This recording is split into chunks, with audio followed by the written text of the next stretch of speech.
நடிகர் ஒருவர் கட்சி தொடங்கிவிட்டார். இந்த இளைஞர்கள் எல்லாம் அந்த பக்கம் ஆட்டு மந்தைகளை போல் திரும்புவார்கள். ஒரு நடிகரின் பின்னால் இளைஞர்கள் எப்படி திரும்புவார்கள் என்றால் அந்த இளைஞர்கள் திருமாவளவனுக்கு தேவையில்லை.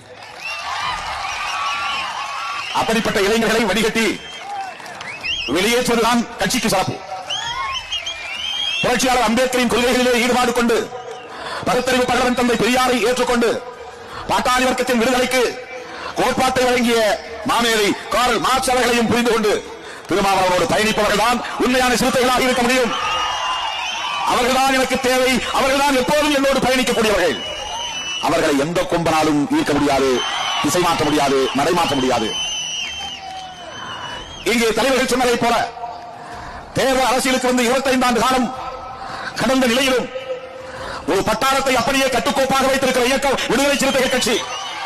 அதே எழுச்சி, அதே உணர்ச்சி, அதே வீரியம், அதே வேட்கை விடுதலை சிறுத்தைகளிடம் இன்றைக்கும் மேலிடுகிறது. அதில் எந்த தொய்வும் இல்லை, சரிவும் இல்லை, வீழ்ச்சியும் இல்லை.